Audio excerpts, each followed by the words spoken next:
Well, the biggest change happened within a week of me turning in the final draft with the start of the Ukraine war. Luckily, the publisher allowed me to go in and change a few verb tenses. So it was instead, Russia will do this inevitably and almost imminently into, Russia started this last February and here's where we are.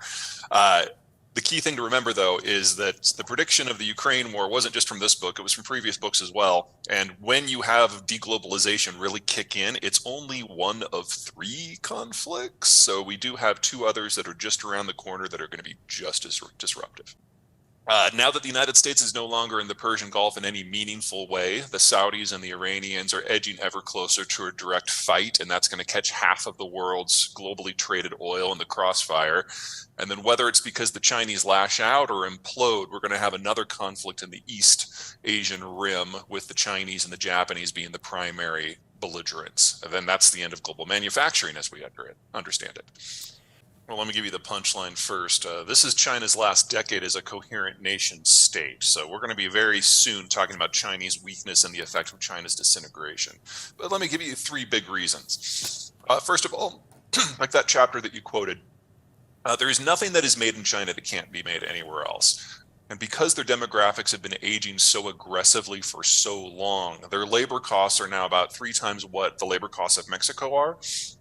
And Chinese labor is not as highly skilled as Mexican labor. So we've already seen the hemorrhaging out of the industrial space, most notably to Mexico and Vietnam, but some to the United States as well. In fact, the United States is competing on some of these sectors that we honestly had given up on, because now with the shale revolution, our energy prices are the lowest in the world, our electricity prices are the lowest in the world. So we're in this weird world where the United States excels at the high end and the low end at the same time, while the Mexicans take care of everything in the middle. It's a very successful system, and it's outcompeting the Chinese on most metrics. Second, the Chinese do not have the naval capacity to push out from their own coast. Yes, they've got a lot of vessels, but only about 10% of them can sail more than 1,000 miles from the coast. And that assumes no one's shooting at them and they're going slow to save fuel. Really, the operational range for the Chinese Navy is only about 300 miles. So they can't get past Vietnam, much less to the Persian Gulf if there's an energy crisis. And then third, back to those demographics. Since the book came out, the Chinese have been updating bit by bit their census data, and they've now come to the public conclusion that they overcounted their population by in excess of 100 million people, with all of those missing millions aged 40 and under.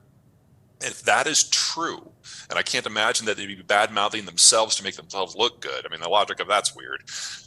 If that's true, we are talking about the fastest workforce and population decline ever in human history. And we don't even have an economic model as a species for what will work with a Chinese system just 5-10 years from now, because they won't have enough people to do the work, and they certainly won't have enough people to consume. And that leaves them completely dependent upon whether the United States wants to import stuff from them. And it's become very clear in our politics under both Trump and Biden that the answer to that is no. In a word, capriciousness. Chairman Xi of the CCP has now gutted the system so wholly that there is no longer any institution within the system that has any authority aside from him, his person. The CCP is a shell of what it used to be. The analysts are gone. The intelligence officials who are intelligent are gone. He has executed or imprisoned or intimidated into silence everyone within the PRC who's capable of conscious thought. It's a one-man show now. And so policy reflects what he says on any given day, and then the bureaucrats take it one of two directions. Number one, they wait to be personally told what to do, so we get scoliosis. Or two, they're zealots and they think they're doing what he wants, and that's how you get people out in EV suits, dusting runways with virusicide in order to disinfect them during COVID.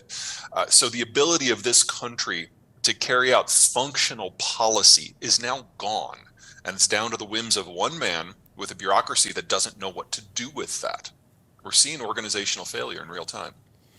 It's something worth considering, because the whole idea of how we fought the Cold War is we created globalization to patrol the ocean so that anyone could ship anything anywhere and interact with any partner and access our market. That's how the world rebuilt itself after World War II. And that was the deal that Nixon handed to Mao himself in China in order to get the Chinese to switch sides in the Cold War. And it worked. But China's too big now, and the rest of the world is too aged now. And that deal was never going to last much longer than 1992. Honestly, it's a surprise it's lasted this long.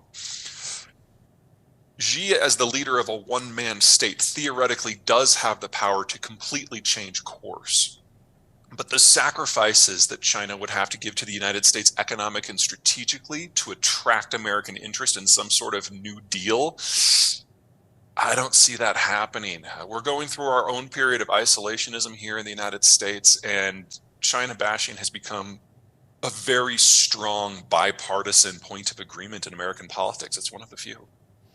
Well, something to keep in mind about Americans, especially white Americans, is they have a real hard time telling different ethnic groups apart. If you remember back to 9/11, most of the people who were getting attacked were Hispanic because Americans didn't know the difference. So anytime you see actions by Americans in that vein, you gotta look through it. You gotta look at that very, very closely. It's ignorance. So I think that's probably a better word to use than hatred or intolerance. And one of the things we have seen that has really impressed me of late, well, let me give you two things. Number one, with the Ukraine war, American charity towards Ukraine has just caught me off guard. The degree of effort, not just by the government, but by private citizens and firms to stand with the Ukrainians. And second, say what you will about the rest of his politics. One of the great successes of the Trump administration was convincing Americans, especially conservative Americans, that Mexicans were part of the family.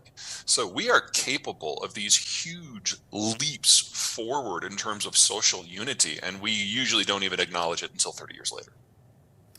I must have heard you wrong, because my experience was not that President Trump convinced the Chinese. So everyone is just kind of making an educated guess here, and more or less everyone's on the same page, but no one's really sure. So the best guess is Kim Il-sung. That's the grandfather, the guy who fought the Japanese, founded the country.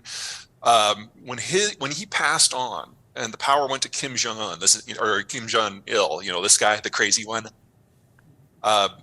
Kim Jong-il was raised in North Korea on the propaganda, and as a result, it broke him, and the guy is clinically nuts. So is the entirety of the second generation. So the remaining generals from the first generation were like, oh, holy crap, we did not mean for this to happen. So they sent the whole third generation, including Kim Jong-un, out into the world to learn how it really works. So Kim Jong-un actually went to school in Switzerland. Right. And then when his father died, he comes back at the tender age of 26 to take over. And so he is dealing with an internal problem because he's got this first generation who's tough as nails and control the military. And he's got the second generation that's just batshit crazy.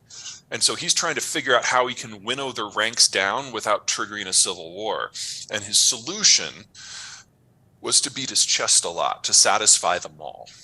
That got the attention of Donald Trump because Donald Trump assumed it was all about him. And that's where the whole fire and fury Twitter war came from. So he sees an opportunity. My button is bigger than your button. Exactly. So Kim Jong-un is like, tweets out, holy crap, I didn't mean for this to happen. This is not what I meant. My button's the perfect size. I'm not going to make it any bigger. And thank you very much. Have a nice day. That led to the summit, believe it or not, because Trump was non-traditional. And as soon as the Chinese found out that there was going to be a summit, they dragged Kim Jong-un to Beijing to yell at him. And when it became apparent they couldn't talk him out of it, because he was planning on using Trump as a way to balance power within North Korea, they put Kim Jong-un in a little kiddie chair, and they put Xi in his big booster chair behind his big imperial desk so he could lecture down to the wayward province. And the Chinese ate it up. They loved the propaganda. So Kim Jong-un goes back now convinced that the Chinese are all idiots, and he absolutely has to have the summit with Trump. And so it does go forward.